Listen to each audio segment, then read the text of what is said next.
Alors quel est cet avion abattu par l'armée ukrainienne? Il s'agit d'un A-50U, c'est un avion de détection et de surveillance radar. Il n'a pas été abattu par des armes occidentales, mais selon le renseignement militaire ukrainien, il aurait été abattu par un missile S-200 SAM. Il s'agit d'un système dont la production a débuté dans l'Union soviétique au début des années 60, notamment pour la guerre froide et durant la guerre contre l'Afghanistan, et il a depuis été à de nombreuses reprises modernisé. Cet A-50U est un appareil équivalent à l'AWACS, un des pays donc de l'OTAN, et le ministère ukrainien de la Défense a rapidement réagi pour annoncer la nouvelle à sa population et au reste du monde, en publiant notamment un message sur X, ex-Twitter. Voici ce message. Encore, l'armée de l'air ukrainienne a détruit un autre avion ennemi de détection et de contrôle radar à longue portée A-50 d'une valeur de 330 millions de dollars.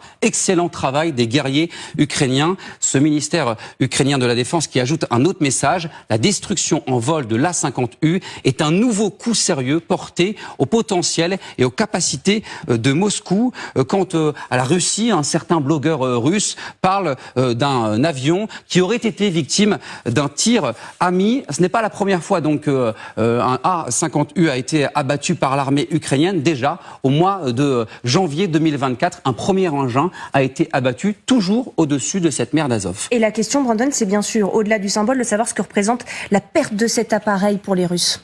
C'est un coup extrêmement précieux pour l'armée ukrainienne puisque selon Forbes, l'armée russe ne disposerait que de quelques exemplaires aujourd'hui de cette A-50U, moins d'une dizaine. Ça rejoint l'estimation de Kirilo Boudanov, le chef du renseignement militaire ukrainien, qui parlait dans une interview au début du mois de janvier 2024 au Financial Times d'environ 8 avions. Donc il n'en resterait peut-être que 7 aujourd'hui. Et cet avion abattu pourrait avoir des conséquences importantes sur la suite du conflit, puisque cet A-50 n'est plus produit aujourd'hui. La Russie ne peut uniquement le moderniser. Et il s'agit d'un atout extrêmement crucial sur le terrain pour cette aviation russe, car son système de radar est capable de détecter les raids de missiles ukrainiens et il peut également fournir des éléments précieux sur le terrain, notamment pour les premières lignes de l'armée russe. L'appareil abattu par l'armée ukrainienne vendredi soir comptait à son bord 10 membres d'équipage. C'est une estimation, des forces